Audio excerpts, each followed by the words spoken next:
दोस्तों, पुराणों में समुद्र मंथन की मशहूर कथाएं हैं। ये कथाएं बताती हैं जब देवता और असुर समुद्र मंथन कर रहे थे, तभी धन्वंतरी जी अपने हाथ में अमृत कलश लेकर बाहर आते हैं। अब ये अमृत कलश देवताओं और असुर दोनों के लिए जरूरी थी। देवताओं को पता था कि अगर उन्हें जिंदा रहना है तो अमृत चखना ही होगा, तो धन्वंतरी जी के बाहर आते ही देवताओं ने उनसे अमृत कलश ले लिया। देवताओं से ये कलश छीनने के लिए असुर उनके पीछे भागने लगे। असुरों से बचने के लिए देवता 12 दिन तक भागते रहे। ये 12 दिन देव समय के 12 दिन थे, ना कि हमारे समय के। इन 12 दिनों के दौरान जिन 4 जगहों पर अमृत का बूंद गिरा, उन्हीं 4 स्थानों पर हरिद्वार, नासिक, प्रयागराज और उज्जैन में ये कुंभ मेला लगता है।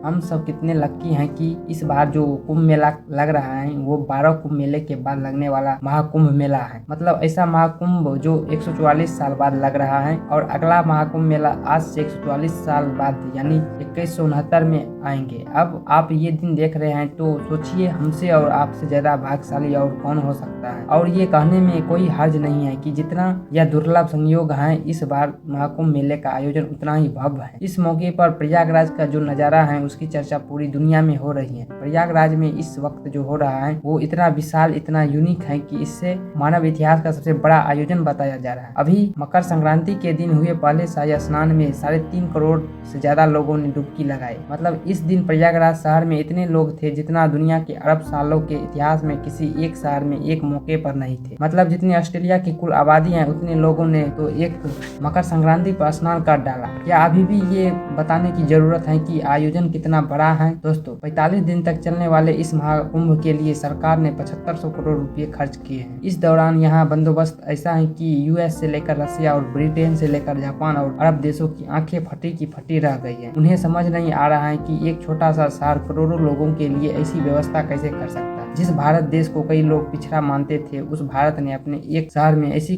व्यवस्था कर दी जो किसी शहर में ओलंपिक करवाने से बहुत ज्यादा बड़ी है। पाकिस्तान में इस कुंभ को लेकर इतना क्रेज है कि पूछो मत। पूरी दुनिया में कुंभ को लेकर सबसे ज्यादा सर्च गूगल इंटरनेट पे अभी पाकिस्तान में ही हो रहा है। पता नहीं ये लोग हैरान हो रहे हैं या सनातन की ऐसी ताकत देखकर घबरा गए हैं। गंगा नदी पर 1-2 नहीं बल्कि 30 टेम्पोररी पुल ही बना दिए गए हैं। एक अनुमान के अनुसार 45 दिनों के महाकुंभ मेले में 40 से 45 करोड़ श्रद्धालुओं की आने की उम्मीद है। मतलब जितनी अमेरिका और कनाडा की मिलाकर टोटल पॉपुलेशन नहीं है, उतने लोग सिर्फ 1.25 महीने में भारत के एक शहर में अमृत स्नान करके चले जाएंगे। मतलब इसी से अंदाजा लगाइए कि सनातन की ताकत क्या है। एक अंदाजा है कि 40 दिनों में 15 लाख से ज्यादा लोगों विदेश से पवित्र स्नान करने प्रयागराज आ रहे हैं। इसी महाकुंभ में IIT बॉम्बे से ग्रेजुएट अभय सिंह जी को जब लोगों ने साधु के तौर पर देखा तो हैरान हो गए। बहुत सारे लोगों को ये समझ में नहीं आ रहा है कि भारत के सबसे बड़े संस्थान से पढ़ा आदमी जो बड़ी आसानी से आज कहीं पर करोड़ों का पैकेज पा रहा होता, वो ये सब छोड़कर साधु कैसे बन गया। लेकिन जैसे कि अभय सिंह जी ने खुद बताया कि जब आप सच जानने निकलते हैं तो आपको पता लगता है कि ईश्वर से बड़ा तो कोई सच है ही नहीं।